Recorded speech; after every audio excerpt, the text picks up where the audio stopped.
আসসালামু আলাইকুম গাইস। আমাদের কুয়াকাটা যারা আসবেন তারা অবশ্যই ঘুরবেন। আর এই দৃশ্যগুলো সবাই দেখতে পারে না। আসলে এই দৃশ্যগুলো একমাত্র যারা বেঁচে থাকে তারাই দেখতে পারে কখন কি হয়। বর্তমান ওয়েদার খারাপ, তার জন্য আমি ভিডিও করলাম, আপনারা দেখবেন। এখন আপনারা যারা আসবেন তারা অবশ্যই দেখে যাবেন ভিডিওগুলো। আর অবশ্যই আপনারা জীবনে একবার হলেও আসবেন, কারণ এটা না এসে কখনো মিস করবেন না। একবার হলেও আইসা কুয়াকাটা ঘুরে যাবেন। আর আপনাদেরকে দেখাচ্ছে সামনের দিকে আগাইয়া, আপনারা দেখেন।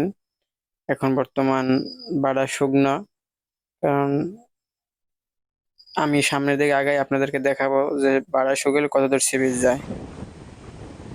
এই হইলে বাড়া শুকানোর জন্যই বর্তমান আপনার সমুদ্র, এই সমুদ্রের ভিতরে বর্তমান ওয়েদার খারাপের জন্য অনেক ঢেউ, অনেকটা মেঘলা দেখা যায়, তার জন্য পর্যটক কুয়াকাটা কম।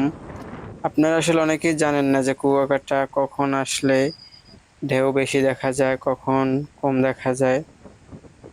আর শীতের সিজনের শীতে, বর্ষায় আসলে আষাঢ় মাসের ভিতরে আপনারা অনেকেই দৃশ্যগুলো ভালো দেখতে পারবেন অবশ্যই। আর আপনারা দেখে যাবেন যে দৃশ্যগুলো আসলে সবাই কিন্তু দেখার মতো না, সবাই দেখতে পারে না। বর্তমান কিছুক্ষণের ভিতরে জোয়ার আসবে, ওটা আপনাদেরকে দেখাই যে কত সুন্দর দেখতে লাগে, অসাধারণ লাগে, যা বলার বাহিরে। আমি নিচি দূর থেকে, যতটুক ছিল এতটুক থেকে নিছি। আপনারাও দেখবেন বর্তমান জোয়ারের সময় কি কায়দায় স্রোত আসতেছে সেটা দেখতেছেন। যে জোয়ারটা কি কায়দায় মানে কুলের দিকে আসতেছে।